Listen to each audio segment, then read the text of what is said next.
Y nos recibe Generación, un espacio del Observatorio de Asuntos de Género acá en tu canal Noticias para mantenerlas y mantenerlos informados de las perspectivas feministas y con enfoque de género acá en Norte de Santander. Estamos hoy con su directora Adriana Pérez. Buenos días, Adriana, ¿cómo estás? Hola, buenos días, muy bien, muchas gracias. ¿Ustedes cómo están? Bien, Adri, muchas gracias. Venimos a hablar de un tema fundamental, un tema que debería ser parte de la agenda de educación sexual en las instituciones educativas, pero que bueno, muchas veces no se le da la profundidad necesaria, y esto es la salud menstrual. Adriana, cuéntanos por qué hablar de esto el día de hoy. Bueno, actualmente el observatorio ha venido trabajando este tema a mayor profundidad y hemos dialogado con mujeres jóvenes, tanto colombianas como venezolanas, sobre qué es la salud menstrual, qué nos han enseñado de eso, cómo la vivimos.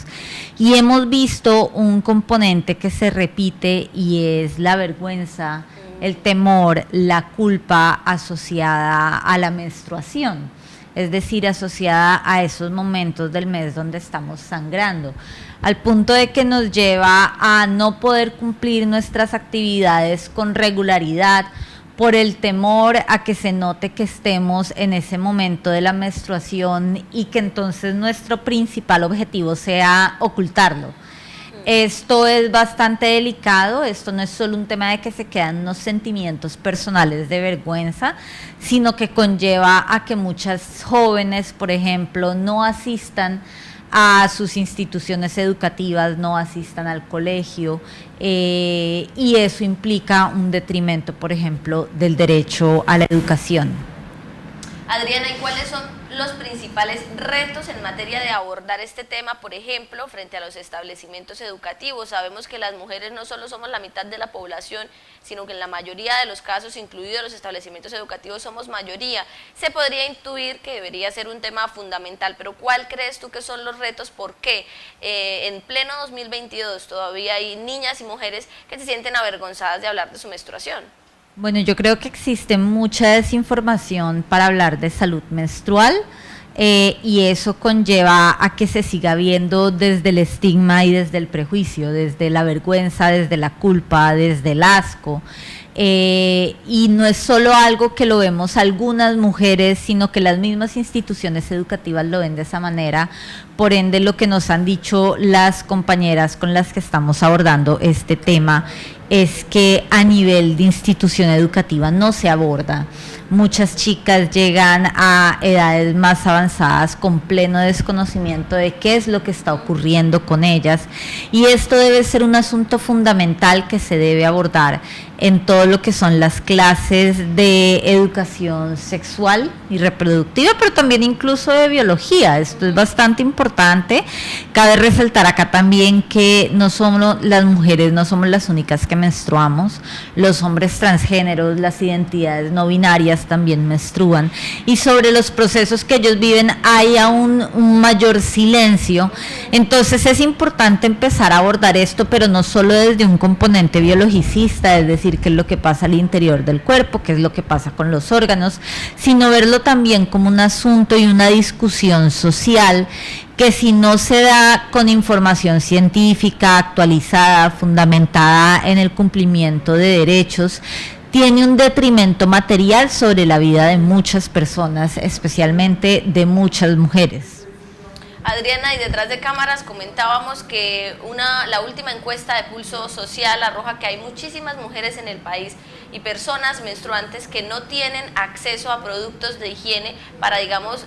afrontar esta etapa del mes, que son tan solo 5 días, pero que pueden convertirse pues en un calvario si tú no tienes los implementos necesarios para afrontar esos días. Cuéntanos sobre eso. Claro, la última entrega de la encuesta de Pulso Social, que salió para marzo de este año, ya prontamente debe estar por salir otra entrega del DANE, identificó que en 23 ciudades donde se tomó la encuesta, un total de 12.1 mujeres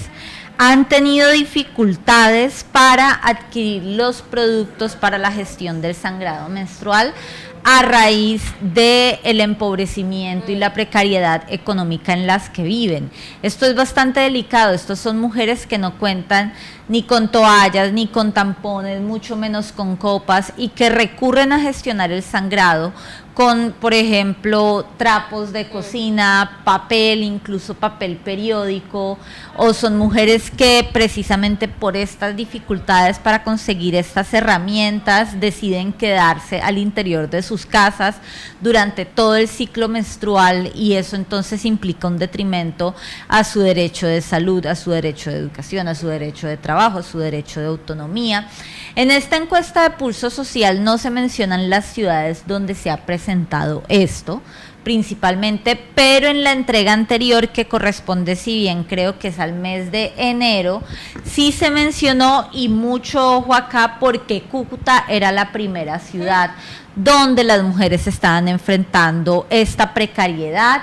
en la salud menstrual, con específicamente un 22.6% de mujeres en la ciudad que habían tenido dificultades para conseguir las herramientas implementó para gestionar su sangrado menstrual, seguido de ciudades como Valledupar y también como Sincelejo. En esta última entrega no se mencionó ciudades, pero yo sí creo que pues esto es bastante importante, y entonces conlleva la pregunta de qué se está haciendo en la ciudad y qué se está haciendo a nivel institucional para no solo bajar estas cifras, sino prevenir que esto pase, y quizás qué no se ha estado haciendo para que la ciudad salga como la primera dentro de la encuesta del DANE, donde las mujeres se enfrentan mayor dificultad,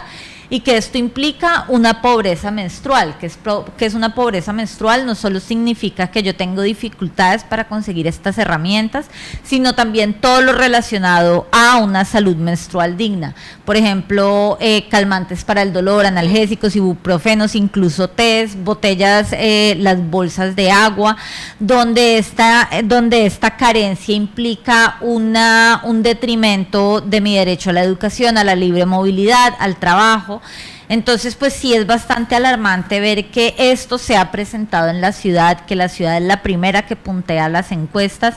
Tendremos que ver en la siguiente entrega si se presentan nuevamente ciudades y en qué punto ha quedado Cúcuta, a fin de que se puedan generar estrategias de prevención de esta situación.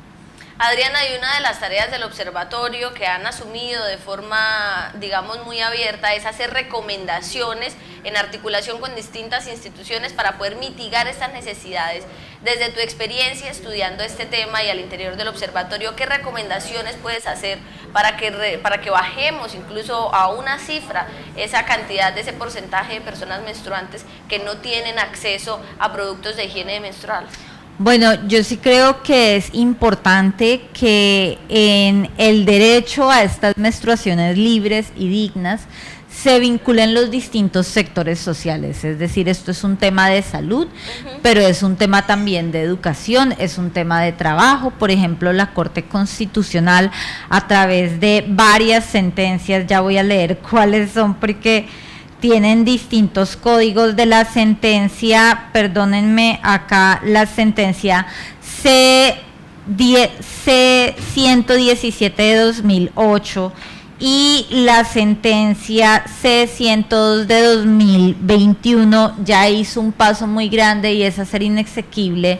la tarifa del IVA para los productos de gestión del sangrado menstrual. Eso es muy importante. Necesitamos que esto se aborde en los colegios desde temprana edad, no esperar a que se empiecen a desarrollar las mujeres para abordar este tema, que se aborde de una manera de temprana edad, de una manera tranquila, que se aborde con todas las personas ahí, no que esto sea solo una charla de mujeres. Necesitamos también darle ese enfoque de género a las menstruaciones